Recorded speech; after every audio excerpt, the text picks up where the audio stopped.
Bonjour la communauté de Star Wars en direct, c'est Aude pour vous guider dans notre boutique. Oh, ce mash-up, il est parfait. Celui-là, c'est un incontournable. This is the way. Il est tout nouveau, tout chaud. Tu vas avoir la classe avec ça. Tous les vêtements sont disponibles dans différentes grandeurs, couleurs et modèles pour hommes, femmes et enfants. Visitez notre boutique et merci de votre soutien.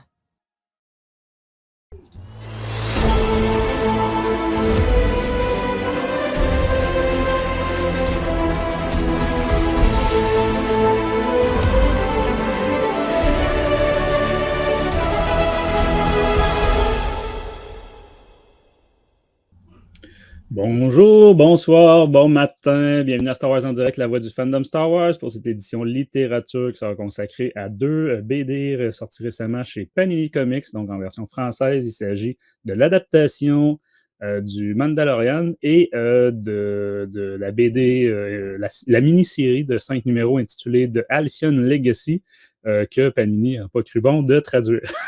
Le titre de trouver une version française. Donc, ici Francis en direct de Québec et à l'autre bout du continent, on retrouve le capitaine John Sparrow. Ça va, Jean? Salut Francis, salut à tous. Ça va super et toi? Ça va. Écoute, on est dans le gros rush, mais au moins du côté littérature Star Wars, il y a quand même un petit... c'est un petit peu plus mollo ces temps-ci, mais je viens de me griller, comme on dit ici, du plus récent roman là, voyons, sur Jedi Fallen Order versus Survivor, là, qui se passe entre les deux. Donc, on va débuter peut-être ce soir. On va débuter ça ce soir. Donc, éventuellement, on va vous faire la critique de ça sur Star Wars en direct.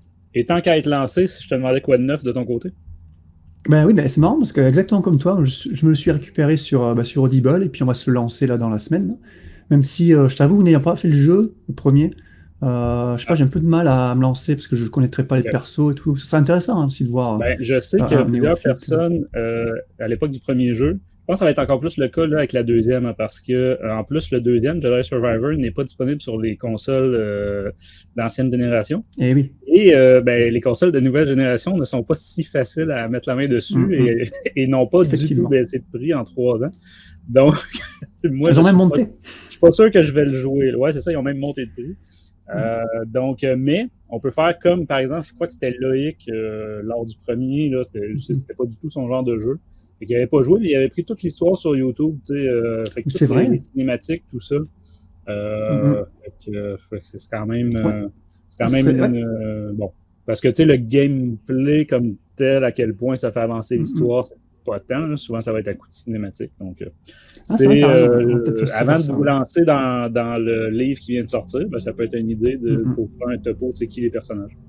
Après, on sait qu'il y avait la mini-série sur Jedi, le premier Fallen Order, qui était sorti, et sans avoir joué au jeu. Le comics? Ouais, le comics, ouais, et j'avais beaucoup aimé, sans avoir joué au jeu non plus. Bon, c'était une préquelle sur le maître, je crois, de Cal Kestis. Elle était très sympathique, très bien dessinée.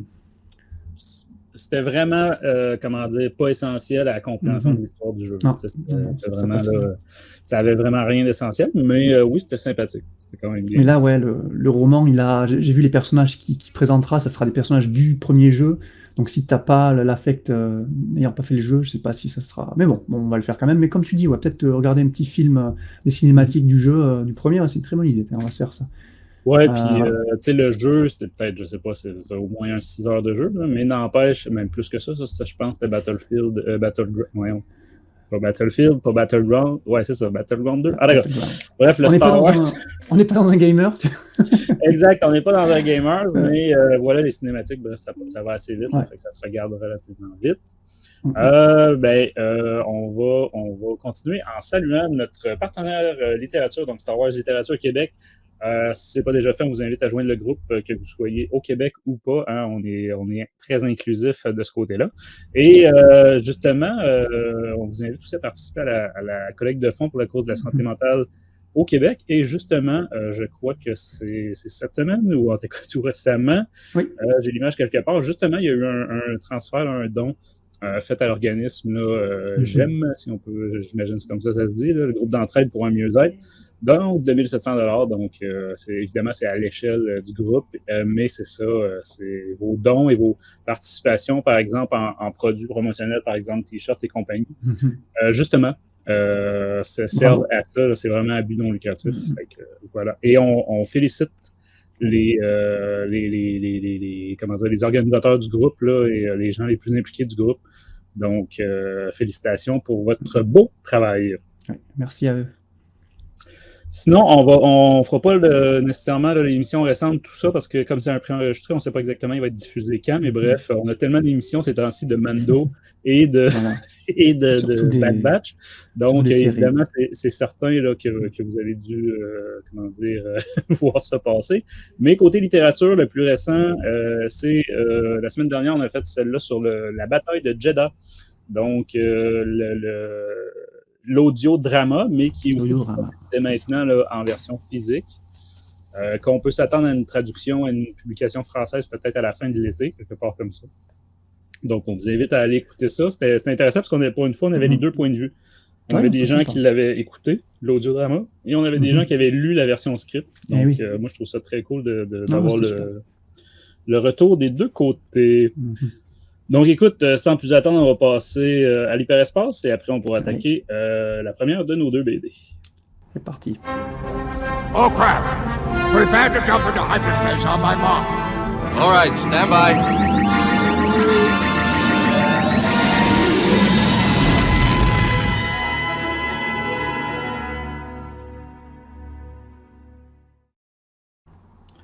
Voilà, donc, de retour de l'hyperespace, première BD qu'on va attaquer. Écoutez, malheureusement, ni une ni l'autre qu'on va traiter aujourd'hui, je les ai pas en main physiquement parce que, voilà, pour ceux qui l'ignoraient, il y a toujours un certain délai pour la traversée de l'Atlantique. Hein. Je ne sais pas si ça vient encore en bateau comme à une autre époque, mais bref, il y a toujours quelques semaines de délai avant qu'on puisse, après la sortie française, là, avant qu'on les ait en librairie ici au Québec. Donc, ça ne saurait tarder, mais voici, on va commencer par aborder la BD, l'adaptation. C'est le premier volume là, de l'adaptation de la première saison du Mandalorian. On peut peut-être tout de suite mentionner qu'il y avait des couvertures variantes des éditions collector, on va dire, aussi disponibles, dont celle qui a été utilisée pour notre vignette d'émission, là, que je trouve quand même magnifique. Ça, faut le donner. Faut le donner. J'aime beaucoup celle-là aussi. Il y a trois versions. Malheureusement, j'ai pas la troisième, là, mais voilà, c'est des personnellement, je les préfère à celle qui a été choisie. Ah, pardon. Mais bon, ouais, le contenu, on en parlera après. Là, on parle du contenu. Donc, voilà. Et la BD en fait, dans le fond, là, pour comprendre hein, les albums, bon, ben, c'est des regroupements des numéros en comics. Là, le concept, cette fois-ci, c'est que la saison est résumée en 8 numéros de comics. Donc, au lieu de faire une grosse BD, on a ça des fois, là, mais c'est quand même assez rare, là, les BD de 8 numéros. On a décidé de faire 2 BD de 4 numéros. Donc là, ça, c'est les 4 premiers. C'est vraiment une adaptation de la première saison que vous avez vue à la télé. Là. Donc, c'est pas la première fois. Ben, pour une série télé, c'est la première fois. Évidemment, c'est ça, il y a quand même eu par le passé des adaptations des films. Eh oui. Côté résumé, Jean, est-ce que c'est vraiment la peine qu'on le résume? Non.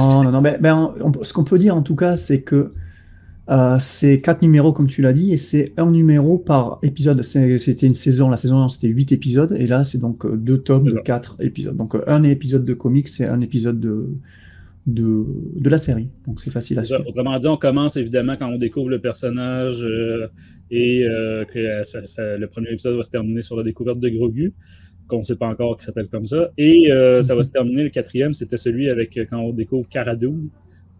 Donc, quand il était c'est un peu un hommage aux 7 samouraïs. Là, 7 samouraïs, donc, l'épisode réalisé par Bryce. Oui, par Bryce Dallas Howard, mais bref, je ne sais pas à quel point on peut lui donner du crédit pour la BD. Puis je ne suis pas sûr qu'elle voudrait le crédit pour la BD. Mais bref, si je te demandais, Jean, t'as pensé de quoi de cette BD-là. Alors, juste avant, je voulais faire juste un petit résumé Ouais. de ce qui était littérature mandalorienne, parce qu'en fait, c'est la première œuvre littéraire du Mandalorian qui est sortie à ce jour, quoi. Et ça peut paraître surprenant, parce que on est déjà à la 3e saison de la série, en ce moment même, et on n'a jamais rien eu autour du Mandalorian en littérature. Et je trouve on ça invite un peu, les gens, je te coupe très rapidement, on invite les gens à retourner écouter l'épisode qu'on avait fait justement, c'était il y a environ 1 an, ou déjà 2, en tout cas, je ne sais plus trop, mais justement, ça s'intitulait Mandalo-rien. rien. Ah oui, d'accord. Point Oui, c'est d'interrogation. le titre. Où est-ce que Trop bien. justement on se disait, mais ils sont où là, le marketing de Lucas, tu sais, le Story Group ou quoi, il y a quelqu'un qui a pas mérité sa paye, là. Parce C'est que ça. aucun roman, aucune BD, alors Non. que c'est, tu sais, on s'entend, là, c'est la série phare, c'est le gros événement Star Wars Exactement. depuis des années. Excellent. Et Alors, c'est le néant en littérature. Voilà, alors on compte pas tout ce qui est artbook, guidebook, reference book Ouais. et children book, tu vois, ça, il y en a une pléthore, là, des activity book et des children book, tu vas dans ton Ouais. Walmart, il y en a, mais des tonnes, il y en a plus que nécessaire. Par contre, moi, c'est dans votre épisode, justement, Mandalorian, je me demande si c'était pas là où vous parliez du roman. Il y avait un roman qui devait être de sortie en 2000, alors il était annoncé en décembre 2020, suite à la première saison, donc, qui terminait en décembre 2020, ou qui commençait en décembre 2020. Le roman a été repoussé pour l'année d'après, novembre 2021, et en fait, il a été annulé entre-temps. Et en fait, la raison de l'annulation, en fait, c'est pas vraiment officiel, mais pour moi, je pense qu'ils ont voulu plutôt étendre l'univers, parce que la série a beaucoup cartonné dès sa première saison. Ils ont préféré étendre l'univers en série, vu que l'écran, c'est quand même le média le plus grand public qui soit, quoi, alors que la littérature, c'est quand même très niche. Ouais. Et donc, ils ont annulé ce roman pour ça. Ouais, c'est sûr qu'on a tous, parce que comme ça a été annulé au même moment où ils ont cancellé, on va dire, l'actrice Gina Carano, là, et le personnage de Cara Dune, c'est sûr que les gens ont un peu fait le lien, mais c'est vrai qu'il avait déjà été reporté une première fois. Oui. Et comme tu dis que la série ayant du succès, donc ils signent pour des saisons supplémentaires, donc c'est vrai que peut-être qu'ils ne voulaient pas se limiter là, avec une histoire là, en roman.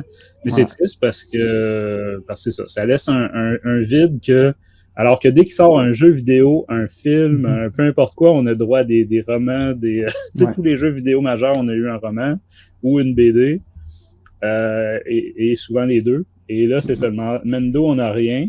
Remarquez, je dis ça, mais toutes les séries live jusqu'à maintenant, en ce sens-là, on n'a rien. Il n'y a rien eu non plus pour le livre de Boba Fett, mais bon, on s'entend que Boba Fett est omniprésent dans les comics.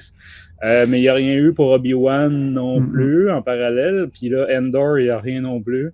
Fait que, ouais, c'est étrange, hein, comment, quand c'était les films, là, les produits dérivés, ça pleuvait. Et étrangement, les séries Disney+, c'est le calme plat. Donc, écoute. Mais il faut dire aussi qu'il y a toute la Haute République en parallèle. Et ça, c'est déjà très volumineux, là, en nombre, en quantité, là, il y a énormément de stock. Fait que, à quel point c'est dramatique qu'on n'ait pas des livres pour chaque série, puis c'est peut-être pas si mal, finalement. Après c'est pas plus mal, parce que l'auteur qui était affilié au roman Mandalorian, c'était Adam Christopher, et en fait, il s'est fait débaucher de ce roman pour nous faire Shadow of the Thief, qui est un des meilleurs romans du canon, quoi, donc c'est pas plus mal, quoi. Par contre, il y a, il y a cela dit, des junior novels Mandalorian, un pour la saison 1, un pour la saison 2, rien de prévu pour l'instant pour la saison 3, mais peut-être à la fin de la saison, ils annonceront le bouquin. Donc il y a les junior novels de prévus. Les romans sont déjà traduits, effectivement, chez Hachette, Bibliothèque Verte. Et malheureusement, tu vois, moi j'attendais les audiobooks parce que j'aime bien écouter les junior novels, les adaptations. Je m'étais fait les 3 films 7, 8, 9, et même Solo et Rogue One d'ailleurs, en junior novel justement. C'était vachement intéressant parce que c'était un peu différent du novel normal, et tu avais des informations, enfin, des parties supplémentaires encore qui développaient le lore des films. Et là, je voulais me faire, j'ai vu qu'il y avait un audiobook qui était dispo de la saison 1 du Mandalorian, et seulement en allemand. Donc malheureusement, mon niveau en allemand est pas au top. Ouais, non, je ne comprendrai pas en allemand. Non, pareil. Donc c'est mort. Donc, mais il y a, si vous voulez, si vous comprenez l'allemand, il y a un audiobook dispo de la saison 1 seulement, du junior novel allemand. C'est spécifique, hein. Mais c'est drôle. Voilà. Mais, après, vas-y. Après, on a de prévu, on a un manga qui sortirait. Alors ça, c'est marrant aussi comme histoire. Là, on parle plus de tout ce qui est éditorial, plus que sur le tome de comics en lui-même. Mais vous verrez, c'est quand même plus intéressant, je trouve, ce qui passe autour du comics que ce qui est à l'intérieur du comics. En fait. En gros, il y a un manga qui est censé sortir en avril en France. Donc, qui a été annoncé en même temps que le manga Vision, aussi, qui sortira en même temps en avril en France. Mais par contre, j'ai trouvé aucune date de prévue pour le manga en anglais, avec une maison d'édition anglaise. Je sais que c'est Nomidobi en France qui va sortir ce manga-là, ces mangas-là, mais en Amérique du Nord, au Canada, plus spécifiquement. Aucune info. Donc, est-ce qu'ils vont sortir plus tard? Pourquoi? Pour une fois, ce serait une exclue française d'avoir 2 mangas, alors que nous, on a eu des mangas, tous les autres mangas Star Wars en exclu anglaise, depuis les débuts, quoi. Puis les années avant, là, ça sera la première fois où la France sera avantagée, donc j'espère qu'on pourra récupérer pour nous, au Canada, ces mangas-là, parce que moi, je suis très intéressé de lire ces mangas, surtout le Vision, j'avoue, plus que le Mando. Et ça sera une adaptation alors l'épisode 1 et le début de l'épisode 2 de la saison 1. Ça sera le premier tome du manga. Donc s'ils veulent faire toute la série, je pense que ce sera une longue série de mangas Mandalorian. Écoute, ça revient à ce que tu disais tantôt, les activity books puis tout ça. Là, je pense que c'est une surcharge, mais c'est parce que de toute façon, ils se disent que ça va se vendre. C'est tout simplement, on va prendre le même produit et on va le mettre dans tous les formats inimaginables. Ouais. Ah, mais parce complètement. qu'une adaptation, c'est ça, à moins qu'effectivement, il y ait une valeur ajoutée. Parce que c'est ça, avant que... Je sais pas si t'avais fini comment dire, les à côté. Mais, non, toujours pas, non. Attends, je vais attaquer le comics, tu vois, c'est assez complexe. En fait... Ah oui, l'autre, comics, tu vas parler de l'autre version. Voilà, tu disais justement, ils veulent adapter tout sur tout, tu as complètement raison, parce que, non seulement il y a... Alors, je passe sur les screen comics, je sais pas si vous avez ça en France, mais... les screen comics, ils prennent des screenshots de la série ou des films et puis ils te mettent des bulles dessus et puis tu lis ça. Moi, je les avais quand j'étais plus petit, plus jeune en France, sur la trilogie originale. Donc en gros, c'était une BD où tu avais les images du film et tu avais des bulles. C'est les personnages en photo, un photo-roman, voilà. Ça, je crois que ça s'appelle comme ça en français. Un roman photo, peut-être. Enfin bref, je sais pas ce que tu vois ce que je veux dire, mais ici, c'est les screen comics. Ils ont ça pour le Mandalorian. Il y a ça, il y avait un one-shot jeunesse Star Wars Adventure de Mandalorian qui a été repoussé indéfiniment, donc techniquement il n'est pas encore cancellé, mais je te dis, il a été annoncé en novembre 2020, donc toujours pas de nouvelles depuis, à mon avis c'est mort. Et ça c'est dommage parce que c'était Peach Momoko, celle qui nous a fait la couverture de Grogu que tu as montré plus tôt là, qui devait faire aussi la cover, c'est une artiste japonaise moi que j'adore, Peach Momoko, elle devait faire la cover de ce Star Wars Adventure. Au final ça s'est pas fait.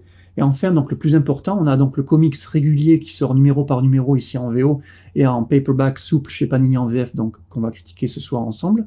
Donc comme tu l'as dit, c'est la moitié de la saison 1, on aura la deuxième moitié.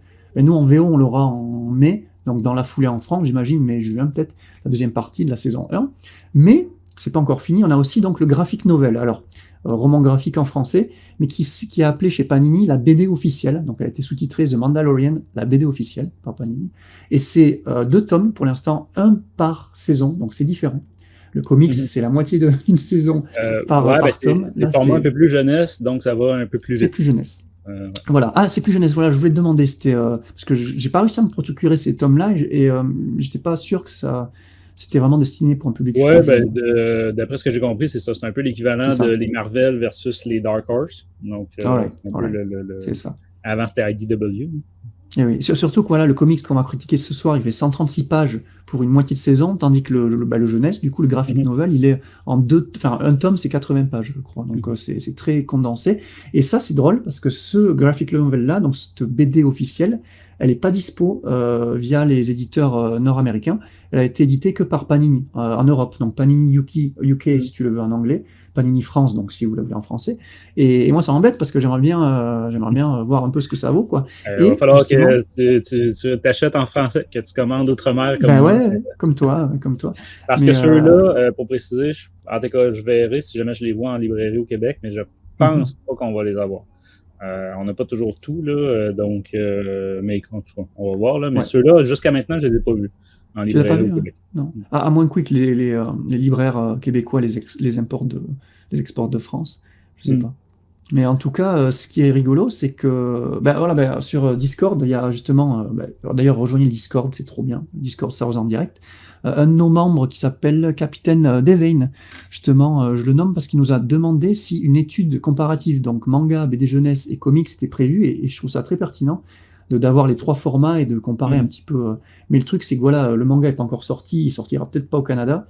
La BD jeunesse, elle n'est pas pour l'instant prévue au Canada non plus. On n'a que le comics ici, donc ça va être compliqué pour une étude comparative, quoi. Donc, en fait, la nouveauté, c'est les mangas.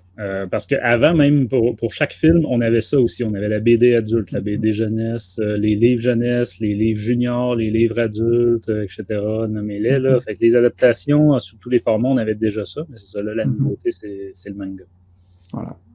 C'est ça. Ben voilà, c'était juste histoire de clarifier le truc. Donc ouais, et donc si vous êtes un peu confus en France, je sais que le tome 2 la BD officielle est sorti à une semaine d'écart du tome de ce soir, là, qu'on va critiquer ce soir. Donc soyez pas confus. Là, c'est la saison 1, la moitié de la saison 1, les 80 épisodes d'un comics qui sort numéro par numéro, versus un graphic novel, donc qui sort tout d'un coup sur une saison complète pour un public plus jeune. Donc voilà.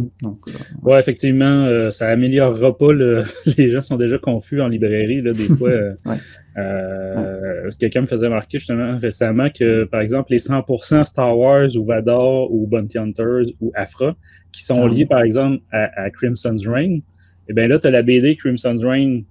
Il y a eu les tomes là, qui regroupaient le tout. Il y a la BD officielle Crimson's Reign, que c'est les 5 tomes vraiment Crimson's Reign.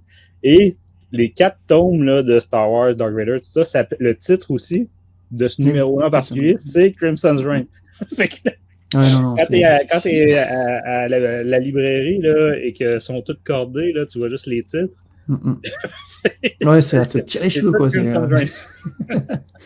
pas évident. Et après on se plaint, nous, les lecteurs de comics, que notre médiane fait que 3-4% de part de marché par an, mais c'est tellement confusant, tu vois, même pour nous, là, tu vois, ça devient trop, quoi. Donc j'imagine que le nouveau public, il est complètement perdu, quoi. Bon, moi, je voulais revenir rapidement sur le concept des adaptations. On parle de 8 numéros, fait que c'est quand même comparable à ce qui a été fait plus récemment. Les adaptations de films les plus récentes, par exemple Solo, c'était 8 numéros. Déjà, on trouvait que c'était une bonne chose pour un film, que ça laissait plus de place. Mais là, c'est sûr que les séries télé, 8, ça donne un numéro de comics, donc 30 pages, et moins de 30 pages quand on enlève à peu près 22 pages 22-24, ouais. par épisode. Et c'est une série qui prend son temps quand même, Mando, là, par moment. Donc, c'est ça. Il faut comprendre que même si c'est le format adulte, si ça va vite, il manque beaucoup de choses. On passe très, très vite.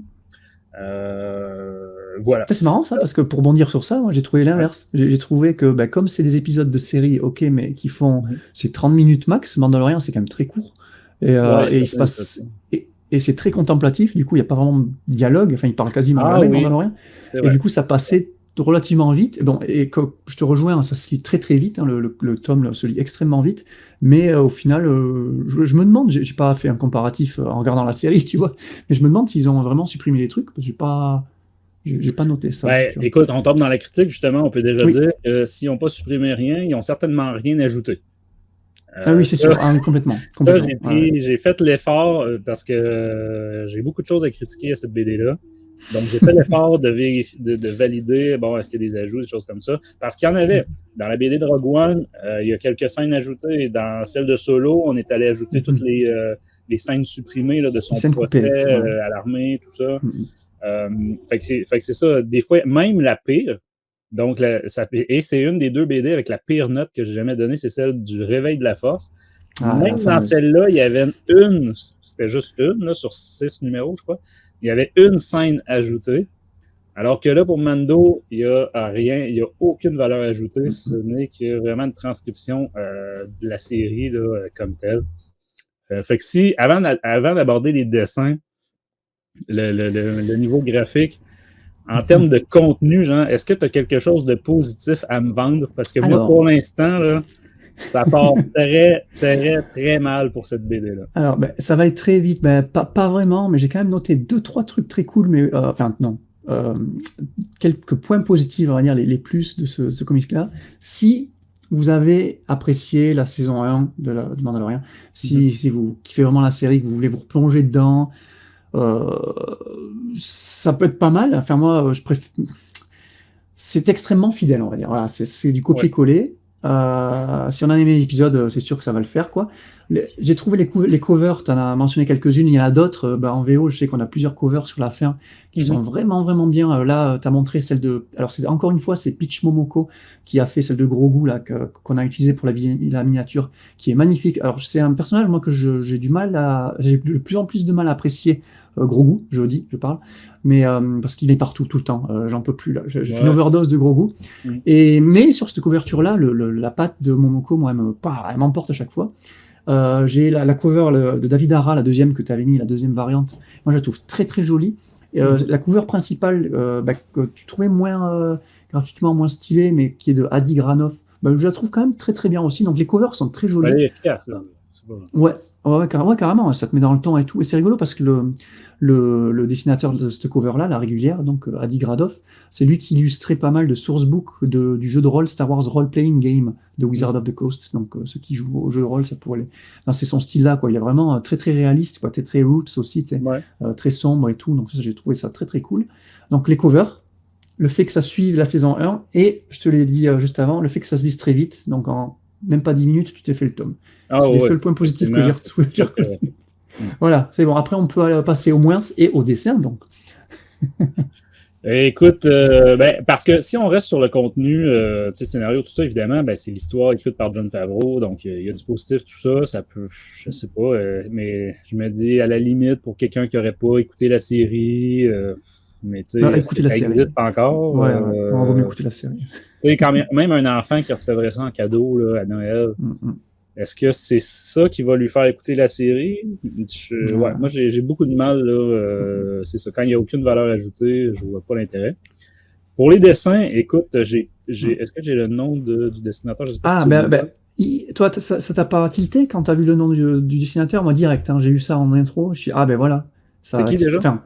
C'est Gentil, c'est Georges Gentil, notre pote, tu te rappelles? On l'avait critiqué pour la Haute République, les tomes de la série régulière La Haute République. En fait, c'est lui qui c'était le deuxième dessinateur.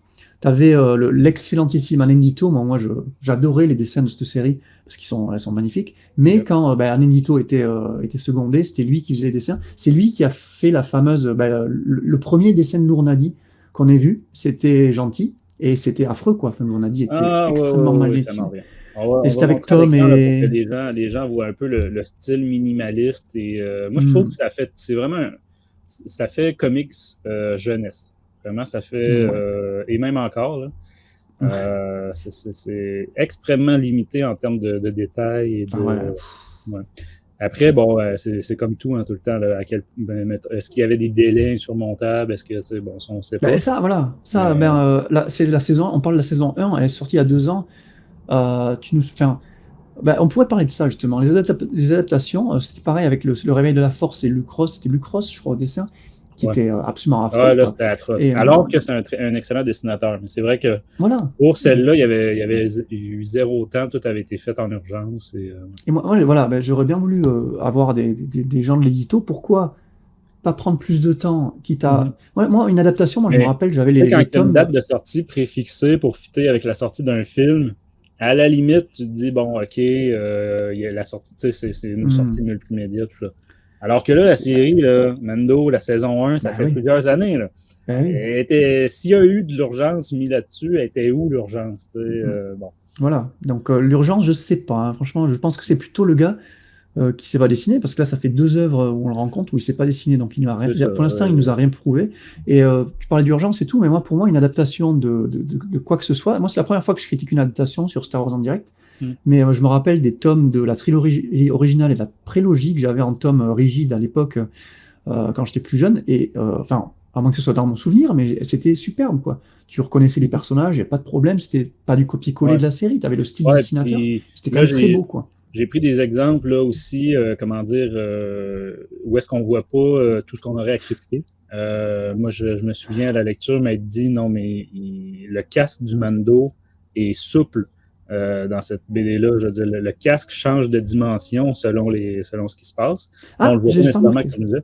Mais vraiment, tu sais, comme on reproche des fois au niveau des casques de Stormtrooper de ne pas être bien fait. Ah oui. Là, c'est un peu la même chose. Là. Le casque du D'accord. Mando, là, selon les cases puis tout ça, là, ça change.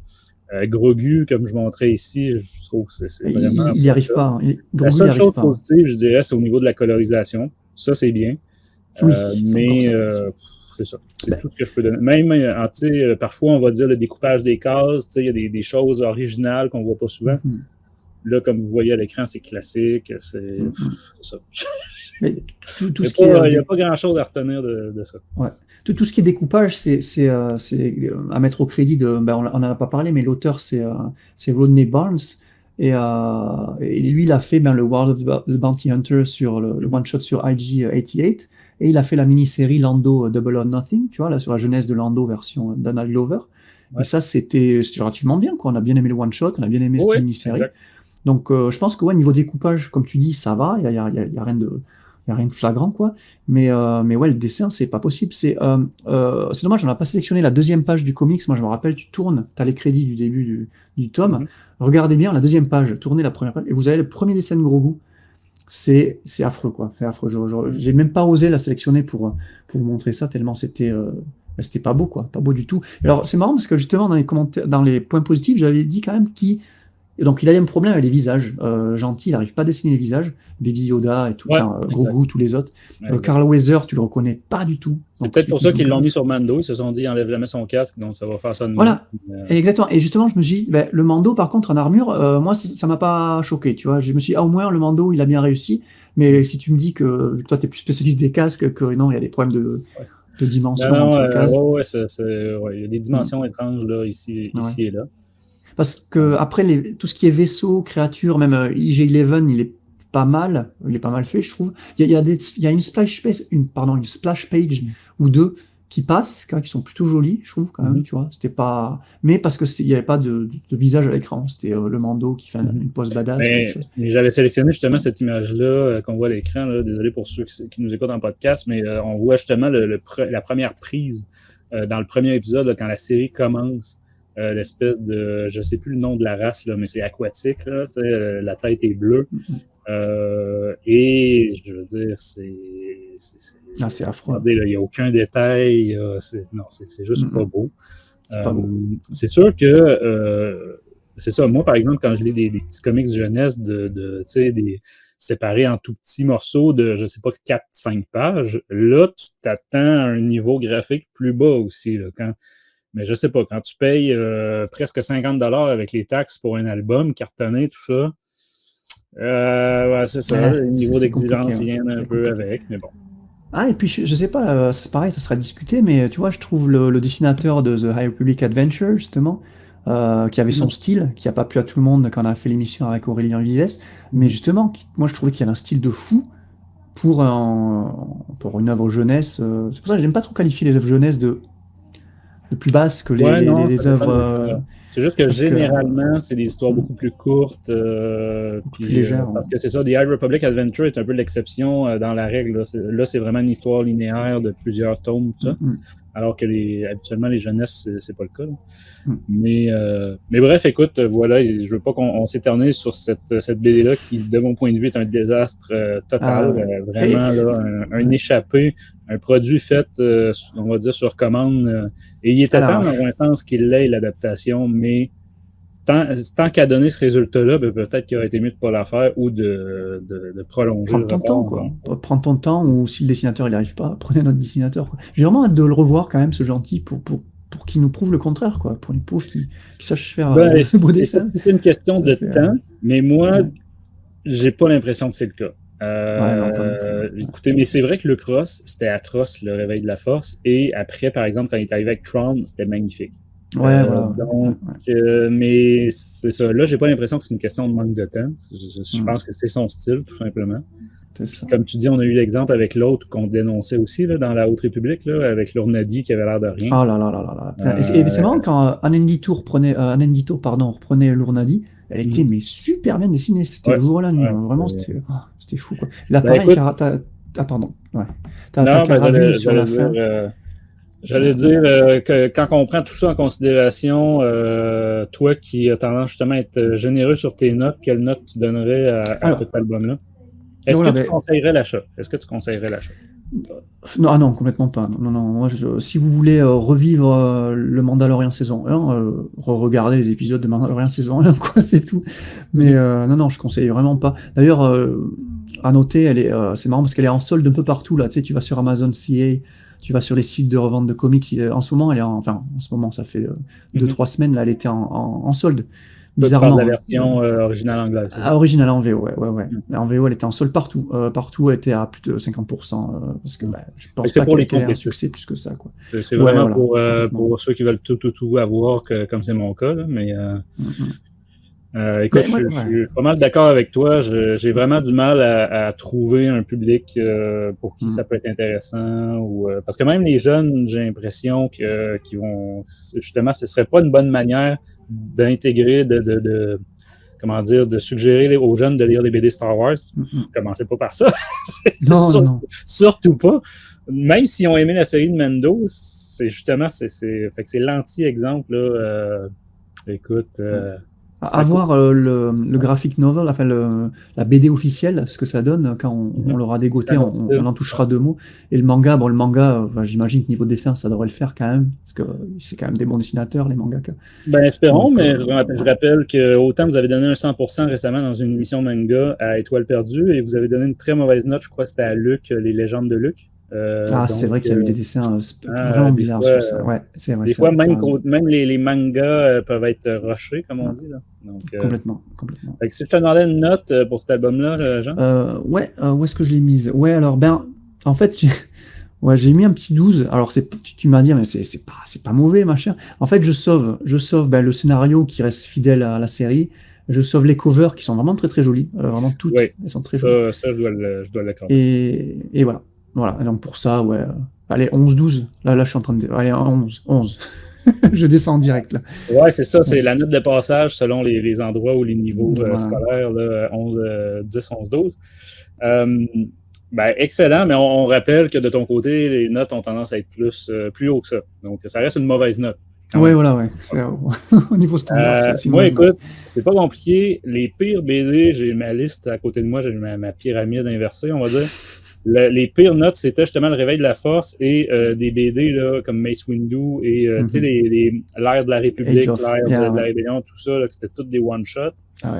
Et je dois dire qu'on a maintenant trouvé un nouveau pic à ma pyramide inversée. Donc là, c'est bravo, félicitations, la pire album Star Wars de Marvel de tous les temps. Donc j'allais y mettre 4, mais tu m'as rappelé qu'effectivement, il y a des magnifiques couvertures. Donc, juste pour ça, je vais être généreux, je vais lui donner un petit point supplémentaire. On va y mettre 5 sur 20.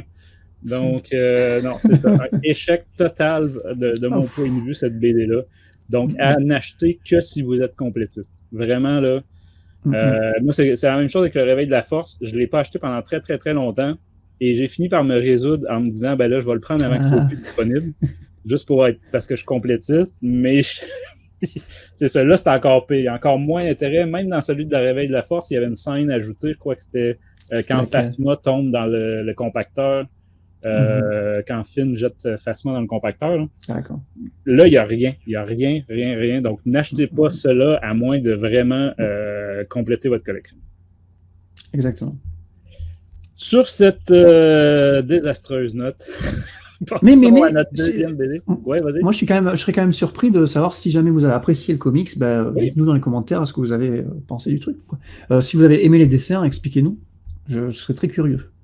Exactement, que ce soit commentaires YouTube ou par exemple sur le Discord, il y a un fil littérature, tout ça. Venez nous dire, parce que tu as raison, au niveau des graphiques, tous les goûts sont dans la nature. Oui, parfois, moi, il y a des choses que je trouve atroces, que tu aimes beaucoup et vice-versa. Mais cette fois-ci, je serais très curieux qu'on m'explique. Là, peut-être que certaines personnes trouvent que c'est un génie, Monsieur Jean.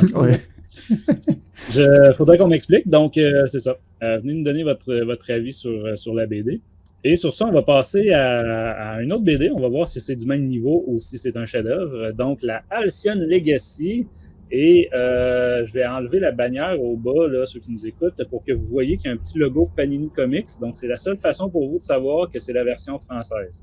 Et encore là, Oui. j'espère qu'il y a un petit détail différent dans la version italienne et espagnole, tout ça, parce que je sais que Panini édite là, dans plein de pays d'Europe. Mais comme ils n'ont pas traduit le titre, le pire en plus là-dedans, c'est que c'était pas compliqué. Là. Il y avait juste à écrire héritage. Legacy, héritage. Mais non. Donc, le Halcyon Legacy, pour ceux qui n'auraient pas du tout suivi de quoi on parle, le Halcyon, c'est le Galactic Star Cruiser, donc l'espèce de concept d'hôtel qu'ils ont fait dans les parcs là, aux États-Unis. Hôtel pour ultra riches, là, on le rappelle, et qui n'auront pas le choix de baisser les prix un jour ou l'autre, parce que ça n'a pas de l'air à marcher. Ça a déjà commencé, hein. Ils ont déjà baissé les prix, là, parce que ça fait un petit flop quand même. Là. Ouais, certains flops. Ils ont réduit aussi le nombre de, parce que c'est pas juste un hôtel, là, c'est un peu comme une croisière, là, mais dans un édifice qui ne bouge pas. Et c'est ça, ils ont réduit le nombre de croisières là, à l'horaire. Tout ça pour dire que voilà, un peu comme il y avait eu une BD en 5 tomes pour quand ils ont lancé les parcs Galaxy's Edge, on se rappelle il y a quelques années, ben cette fois-ci, même commande à la même équipe, en plus, les deux mêmes coéquipiers, donc Ethan Sachs et Will Sliney au dessin. Et voilà, on va vous dire ce qu'on en a pensé, mais côté résumé, Jean, c'est un peu, comme c'est la même équipe, c'est le même concept. Exactement. On est encore avec une histoire principale. Et dans chaque numéro, ben, c'est quelqu'un qui nous raconte une histoire passée. Ben voilà, t'as relativement bien résumé le truc. C'est ça, l'histoire principale est à l'époque du Premier Ordre et compagnie. Donc, à l'époque là, du présent, là, selon les parcs Galaxy Z. C'est ça, exactement. Et les histoires passées, ben, comme on le voit à l'écran, là, c'est le personnage de comment il s'appelle, Burryaga. Burryaga. C'est ça, de l'époque de la Haute République. Fait qu'est-ce que tu peux nous faire le résumé un peu des différentes histoires? Oui, mais comme tu l'as dit, donc on a un fil rouge qui se passe à une époque donc plutôt avancée dans la timeline, hein, donc post-logique, et donc avec le capitaine actuel de l'Halcyon, hein, qui est donc la même capitaine du vaisseau que dans le parc, si je dis pas le parc, c'est pas un parc, de l'hôtel du coup. Ouais, exact. C'est une c'est comment on dit en français? Pantorienne, Pantorane, avec la peau bleue et des tatous jaunes, là, un peu. C'était le personnage de la race de George Lucas, voilà. En revanche, la race de George Lucas. C'est ça. En fait, comme tu dis, hein, c'est des histoires racontées aux personnages principaux et qui vont nous amener comme des flashbacks, en fait, hein, sur les différentes ères Star Warsiennes, donc qui recommencent de la Haute République à la postlogie jusqu'à la trilogie originale et tout. Donc voilà. Donc on a, c'est combien? C'est 5 numéros. Donc en gros, c'est un numéro par ère, hein, on va dire ça comme ça. Et donc, c'est juste l'histoire d'un grand-père et d'une petite fille hein, qui font une petite croisière sur le Halcyon. Et le Halcyon va se faire accoster par un groupe de pirates, tout simplement. Et donc, ça, c'est le fil rouge. Donc, on va voir comment ils vont s'en dépêtrer. Tu as une espèce de petites... Enfin, comment t'appelles ça? C'est un genre de... Le pirate principal, enfin le capitaine du vaisseau, voilà, il va vouloir retrouver un espion rebelle, un truc comme ça. Et à la solde du Premier Ordre. Et voilà. Et donc la petite fille va rencontrer un droïde, et ce droïde-là va raconter les histoires, va faire le comparatif de ce qui se passe avec le fil rouge principal actuel, et va comparer avec ce que le droïde qui lui est là depuis 300 ans auparavant, depuis le début, sur ses aventures à lui, et donc il va comparer ça. Donc premier numéro par exemple, on a donc c'est les aventures de Burryaga, tu l'as dit. Hein. Donc t'as Burryaga et sa maître là, mais une voilà, humaine, qui voilà. Exactement, mais qui vont faire face à une armée de Nihil. C'est très basique, hein, les histoires, vous allez voir.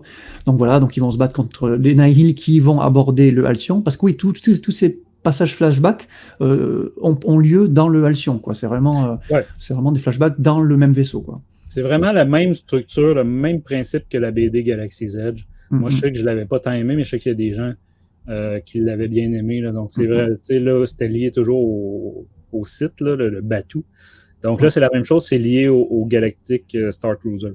C'est ça. Moi, j'avais beaucoup aimé le Galaxy Edge. Je sais que c'est un élément de discorde entre nous deux, mais moi, j'avais beaucoup aimé, justement parce que j'attendais rien. Je pensais vraiment que c'était un truc commercial fait à l'arrache. Et en fait, ça m'avait agréablement surpris, le Galaxy's Edge. J'avoue, même les 2 romans qui étaient sortis autour de des parcs. J'avais beaucoup aimé tout le. Tu vois, j'y avais quand même concept, donné un quoi. 70%. Donc, c'est pas si Ça va. mal. C'est pas si pire. On verra si c'est la même chose pour le Halcyon Ouais. Legacy. Et ensuite, on passe donc à une deuxième période dans le numéro 2 où là, on remonte à l'époque prélogique, je dirais, parce qu'on rencontre la fameuse chasseuse de primes, Aura Singh. Ou non, c'est juste une tueuse, je sais même plus. Non, c'est Aura Horace. Singh. Chasseuse de primes, ouais, voilà, c'est ça. Donc, qui va, pareil, faire ses bails à bord de l'Alcyon, quoi. Et ensuite, on va remonter au niveau, toujours post-logique. On a 2 numéros au niveau post-logique avec, là, c'est Padmé et Anakin qui vont faire une petite croisière. Comment t'appelles ça? Prélogique. Ouais. Prélogique, pardon. Alors, je me suis trompé. Et donc, ils vont aussi se retrouver sur le Halcyon, qui vont aussi vivre des aventures. Et qui sont incognito, hein, parce que. C'est vrai qu'ils sont incognito. Tu comprends que Padmé Amidala, elle passe très bien incognito dans la galaxie à cette époque-là. Là. Exactement, ils sont bien grimés, maquillés quoi, pour passer incognito. Ils ressemblent vraiment. Enfin, bon, en gros, Anakin est censé être son garde du corps. Sa combinaison blanche là, de l'attaque des clones. C'est ça. Bon. C'est ça. Bon, bref, ils vont voir là, ils vont passer du bon temps. Enfin, ils veulent passer du bon temps sur l'Alcyon et ils vont se faire attaquer par la némésis d'Anakin qui est. J'ai plus le nom. Assage Ventress. Assage Ventress, voilà, oh là là, la honte. Bon, voilà, ça c'est le 3e numéro. Le 4e numéro, toujours pareil, c'est quoi? C'est le Halcyon qui va se faire hijack par Maskanata, Onaka, Hondo et le 3e personnage, je sais plus qui c'était. C'était qui déjà? Il y avait Lando dans l'histoire. Et Lando, oui, voilà, exactement. On le découvre juste un petit peu plus loin, mais ouais. Voilà, donc Lando qui vont faire un casse dans le vaisseau, en gros. Et le dernier numéro qui correspond à... C'est quel? Ah oui, donc c'était Bossk, c'est ça? Oui, c'est l'épisode avec Bossk qui va aussi... puis Zuckuss. Voilà, chasseur de primes. Donc là, c'est plus époque trilogie originale, je dirais, qui vont pareil vivre des aventures au sein de l'Alcyon, quoi. En gros, c'est ça. Non. Voilà. C'est pas des histoires très passionnantes, c'est pour ça que je rentre pas trop dans les détails, parce que voilà, ça va être un des points de la critique, c'est des histoires très plates. Comment dire, tu sais, comme élément de comparaison, parce qu'on pourrait comparer avec des one-shots, mais là, on en a un. On a celui de Galaxy's Edge. C'est la même équipe, la même structure, le même concept, tout. Donc, évidemment, on n'aura pas le choix de comparer avec celui de Galaxy's Edge. Et dans celui de Galaxy's Edge, il y avait des belles surprises quand même. On découvrait toutes sortes de choses. Un des premiers, tu avais le bébé sarlac. Exactement. On apprenait que les sarlacs étaient carrément cultivés dans des fermes. Ouais. Comme du bétail, on va dire. Là. On en avait un avec Grido, c'est intéressant. On avait le Docteur Aphra qui croisait Chirrut dans le temple Kyber là, sur Jeddah. Fait qu'on avait différentes petites choses intéressantes qui justement venaient piquer la curiosité. Là, cette fois-ci, honnêtement, j'ai essayé. C'est pas à défaut d'avoir essayé de trouver ça intéressant. Mais par exemple, Assage Ventress, c'est un personnage que j'aime bien. En tout cas, c'est ça. J'ai fait des efforts, là, je vous le dis, mais c'est malheureusement un autre échec dans ce sens-là. Puis j'ai l'impression que même des gens, j'aime bien Lando, j'aime bien Hondo, Anaka, tout ça, mais c'est ça, même des gens qui aiment tel ou tel personnage, je sais pas, Padmé, justement, je suis pas sûr qu'ils vont avoir de l'intérêt. Oui. Ben, franchement, là, c'est ça. Et en plus, ça donne que mais tu sais que c'est ça, tu te dis, mais c'est un vaisseau qui a donc bien vécu des crises. Non, mais tu sais, ça donne vraiment pas envie de s'acheter un billet. Là. Tu comprends, de faire une croisière, là. Parce que tous les personnages de la galaxie ont passé par le vaisseau. Ah ouais, il leur est arrivé de la merde. Donc, ouais, c'est vrai que c'est moins naturel que ce qui pourrait se passer à Galaxy's Edge, quoi. Le fait que ce soit Batuu, que ça soit la bande de l'extérieur, tu te dirais, ouais, ça a plus de sens que là, vraiment, c'est un vaisseau qui fait des croisières, quoi, et tous les personnages se sont rencontrés sur ce vaisseau-là. Un peu forcé, comme il y a eu le roman récemment aussi, là, sur le Halcyon, là, avec le mariage de Leia et Han Solo. Ah oui, oui. Mais justement, j'avais 2-3 trucs à mentionner sur ça, justement. Mais c'est ça, moi j'étais très content de retrouver Aura Singh. C'est un personnage que je trouve visuellement super cool. Super, c'était juste une apparition dans la menace fantôme là, pendant la course de Pod Racer. Mais justement, je pense que je n'étais pas le seul à la trouver très très cool parce qu'on l'a retrouvé beaucoup dans The Clone Wars. C'est un peu elle qui a formé Boba Fett à une certaine époque. Et cette fois-ci, c'est très décevant. On va dire ça comme ça. Très décevant, je trouve. Côté histoire, écoute, je sais pas si tu avais des choses que tu as trouvées cool là, à mentionner, mais...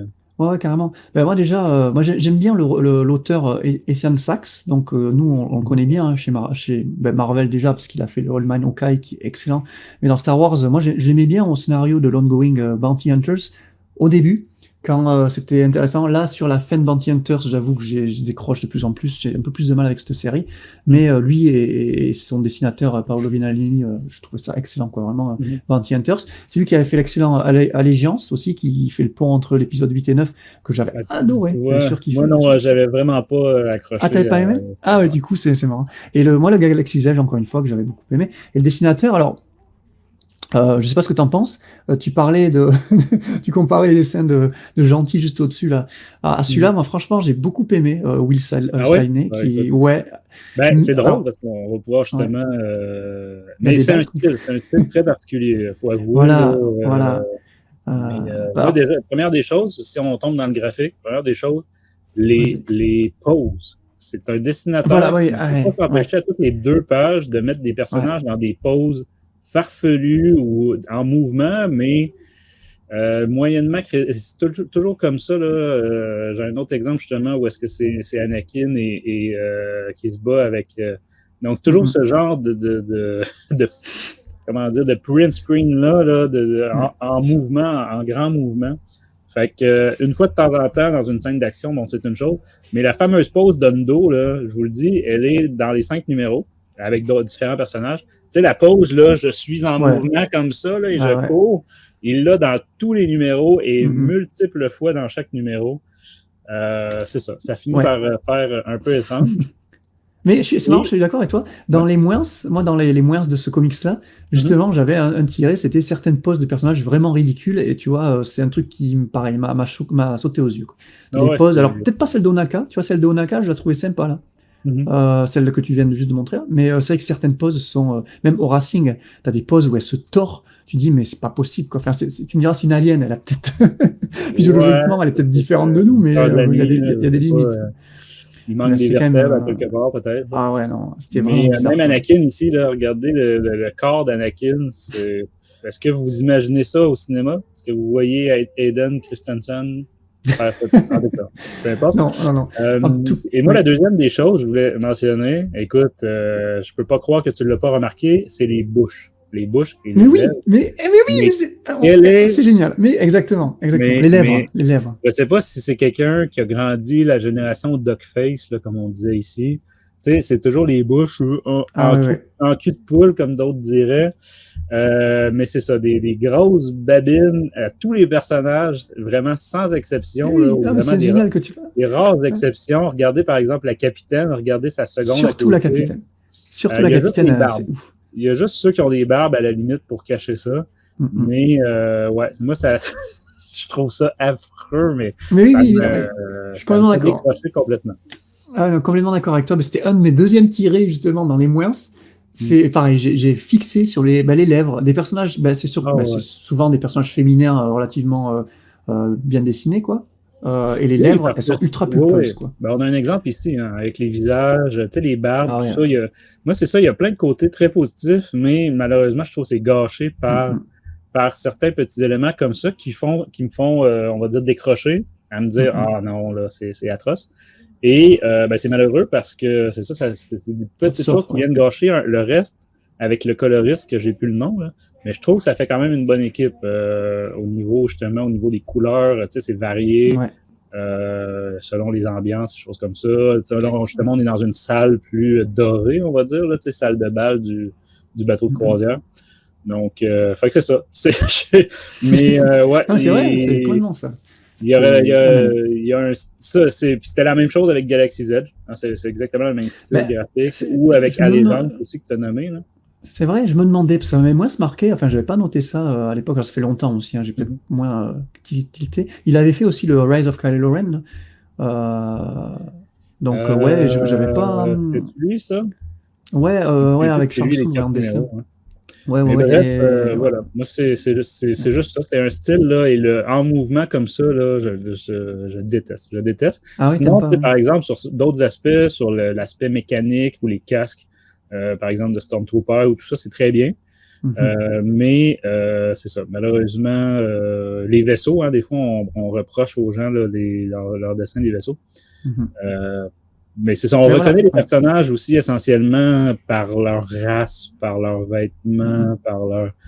Mais c'est ça, tu sais, le même personnage habillé différemment un à côté de l'autre, là, tu sais, avec des coupes de cheveux différentes, tout ça, tu reconnaîtras pas que c'est... Ou, mettons, tu reconnaîtras pas que c'est l'acteur, dans le cas de, par exemple, parce que là, on est sur des personnages fictifs qui ont jamais été à l'écran.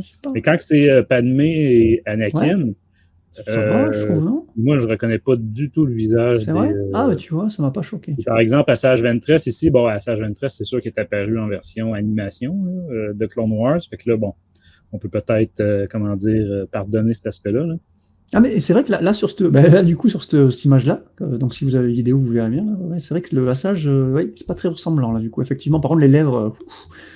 voluptueuse, encore une fois. Écoute, c'est Asajj qui est passé par l'atelier Botox, là. Écoute, voilà, c'est ça. C'est comme si elles avaient toutes du Botox. L'injection Botox. C'est ça. Elles ont toutes les injections de Botox. C'est fou, quoi. C'est fou. Et, mais pour rebondir sur ce que tu disais, c'est vrai que il y a 2-3 points sur les dessins, mais moi je trouve quand même que c'est un dessin relativement jeune. Enfin, ça fait jeunesse, comme tu disais, parce que c'est très coloré. Ça, j'ai quand même beaucoup aimé. Le côté très coloré. J'ai beaucoup aimé l'iconisation du Halcyon, en fait. Dès qu'il arrive, bam, t'as une double page avec le Halcyon qui te présente le lieu du comics, quoi. Ça, je trouve ça très cool. Ça me surprend que tu l'aies pas noté aussi. C'est le design de Crimson Jack, donc qui est le fameux Capitaine Pirate qui va... Voilà. Là, lui, pareil, il a un design, ce qui fait très 90, années 90, comics, tu sais... genre X-Men des années 90, tu vois, très viril, des muscles de ouf et une moustache mais affreuse. Voilà, donc ça j'ai trouvé ça affreux, mais après voilà, c'est un style, voilà. Là, je pense pas que ce soit vraiment le dessinateur qui sache pas dessiner, c'est juste le style du personnage qui me plaît pas.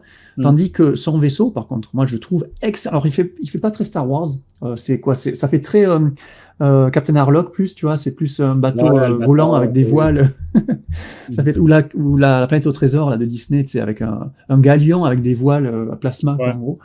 Mais j'ai trouvé ça super stylé, quoi. Vraiment, la double page où justement il aborde le Halcyon et tu vois le Halcyon et son bateau à côté, c'était superbe. Le design excellent. Tout ce qui est caméo, comme tu disais, j'aime bien les caméos. C'est vrai que tu vois Zamoiselle, Racine, c'est des personnages que tu vois pas assez. Padmé Anakin, bon, on en a eu assez. Moi, j'avoue que ça m'a pas fait. Il y a ça aussi, hein, c'est que, mettons, Racine, comme tu dis, ou même Boss, qui à la limite, on même Boss, c'est vrai. Plus récemment à cause de la série Bounty Hunters, mais ça reste un personnage. Là, on a Forlum, The Kusk, eux aussi, on les voit pas si souvent. Pas si souvent. Mais Anakin et Padmé, là. Ouais, c'était moyen. On peut-tu penser à autre chose, là? C'est ça, ouais. Bon. Ouais, j'en ai un peu marre. Anakin et Padmé, surtout que c'est pas vraiment intéressant leur duel avec. C'est du 1000 fois vu, entre autres, dans The Clone Wars. Avec 7 saisons de The Clone Wars, là, on les a vus. Mais par contre, alors mon épisode préféré, ça reste le 4e avec Maz, Hondo et Lando. Parce que déjà, je trouve le team-up excellent. C'est vraiment des pirates, quoi. Des pirates qui vont attaquer le vaisseau. Oui, parce que c'est ça, le Halcyon est réquisitionné par l'Empire à cette époque-là. Ouais. Et donc, les trois vont un peu duper l'Empire pour pouvoir leur voler des richesses, quoi. Donc, c'était vachement intéressant. C'est comme un officier corrompu là, qui veut s'accaparer des trésors antiques, là, des artefacts.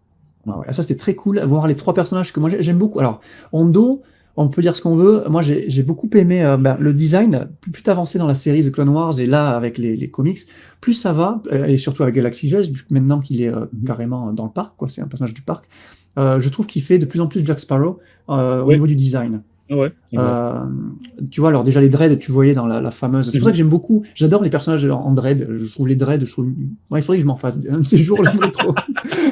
J'adore ça. Excellente idée, genre. T'essaies de négocier ça avec ta chérie. Là. Ouais. Quand j'avais les cheveux longs, j'avais failli, mais après c'est l'entretien et tout, c'est galère. Mais j'ai failli me faire des dreads une fois. Et j'adore les personnages avec des dreads. Je suis gros fan, vous le savez, de Jack Sparrow. Le fait que Hondo ait des dreads, ça a aucun sens, mais je trouve ça excellent. Et j'adore son design avec son manteau de pirate long, ses bottes longues. C'est vraiment, c'est Jack Sparrow, quoi. Il a même Il a même des cornes au niveau de son menton qui, pour moi, Ouais. font les petites moustaches, la barbichette. La barbe, ouais. Ben, la même Gucci, quoi. le caractère, l'attitude, c'est ça. Puis c'est un personnage Exactement. qui était vraiment un méchant au départ, mais qui effectivement Exactement. est tourné au ridicule et vraiment à la Exactement. façon de Jack Sparrow. Là. Mais complètement, tu vois. Mm. Ben, ils ont l'air bêtes au premier abord, mais en fait, voilà, ils sont quand même calculateurs, ils manipulent un tout. Ils ont une chance de ouf, tu disais, même dans ce comics-là, hein, ils réchappent à des trucs, mais nous, on serait mort au moins 10 fois, et c'est comme Jack Sparrow dans les derniers films. Donc, et c'est marrant, je me suis renseigné, à une époque, on parlait de ça sur Discord, je m'étais renseigné sur vraiment l'inspiration, parce qu'Onaka est arrivé après le Jack Sparrow, hein, si je dis pas de bêtises, c'était 2003, le premier film.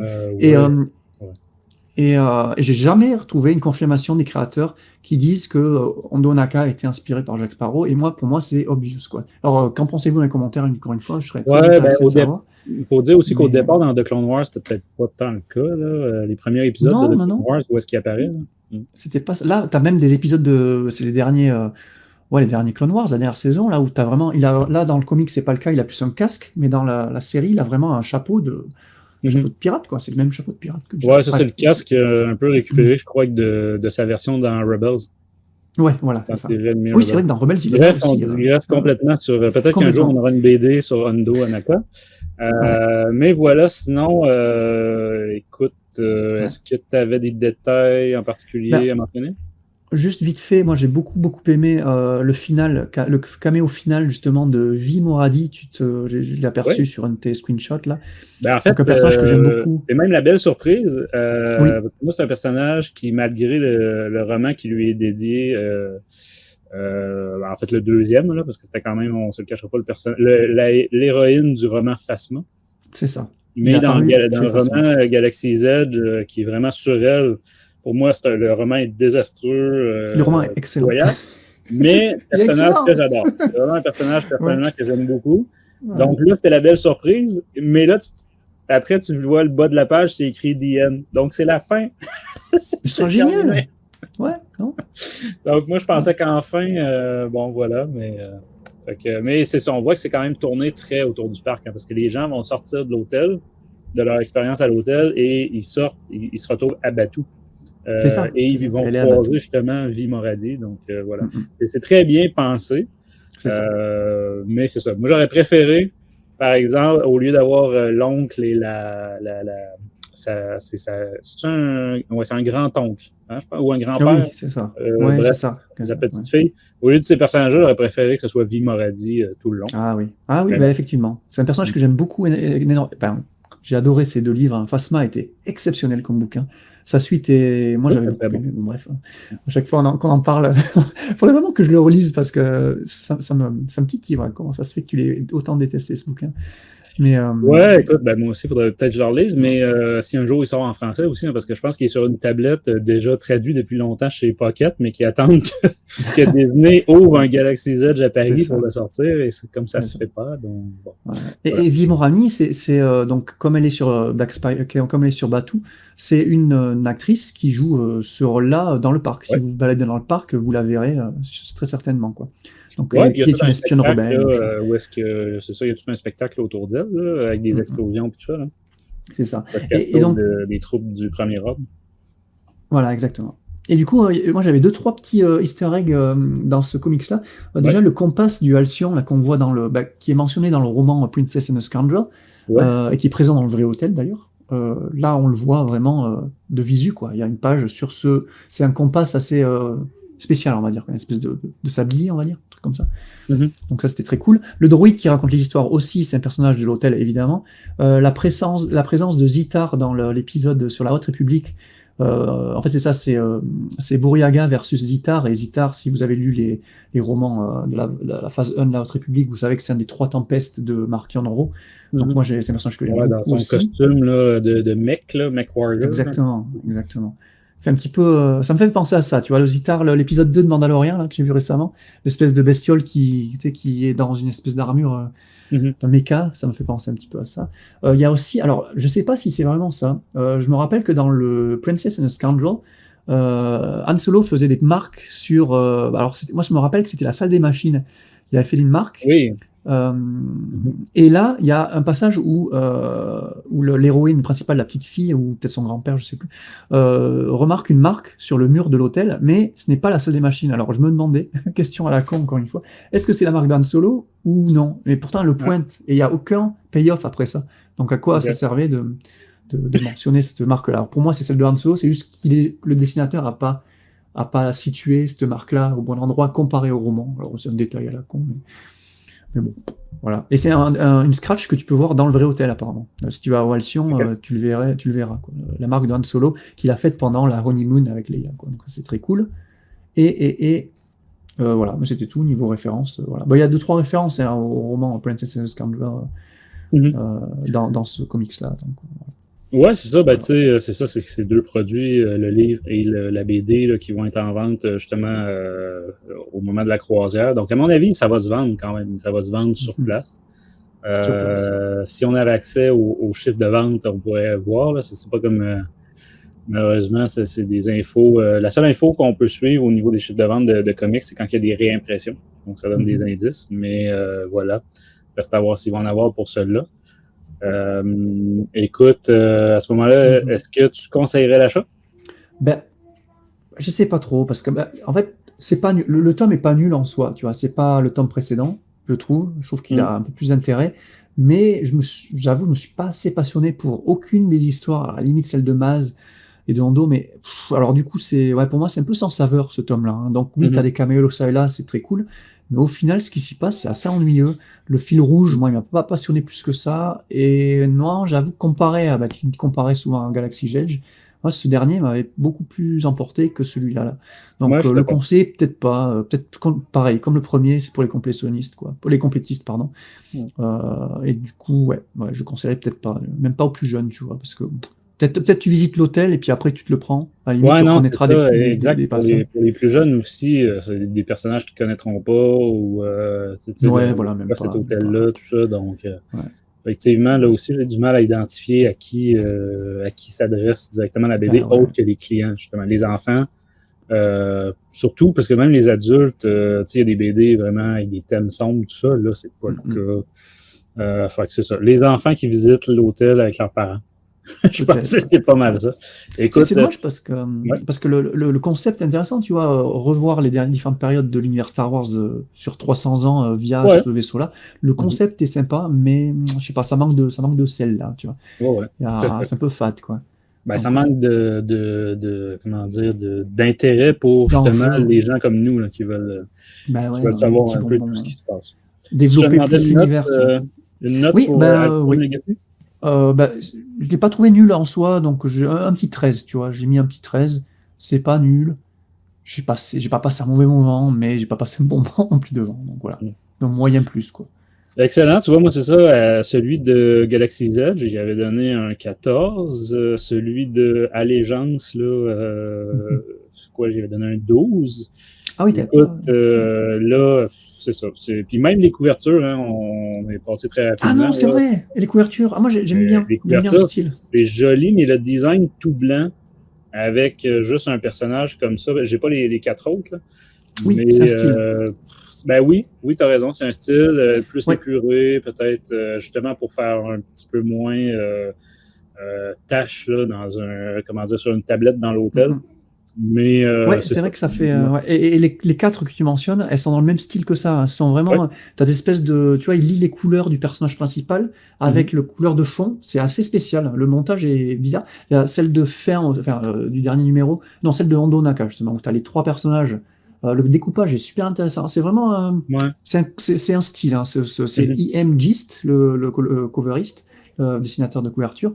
Et il a fait aussi The Rise of Kylo Ren 4 et certaines Star Wars de la série régulière qui sont dans le même style. Tu vois, t'as un personnage comme ça, t'as des couleurs un peu psychédéliques et je sais pas.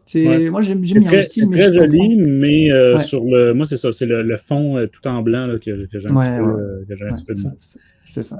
Tout ça pour dire que moi, écoute, je vais y donner quand même beaucoup plus que l'autre de tout à l'heure, mais je vais le situer à un 9 sur 20, donc à un 45%.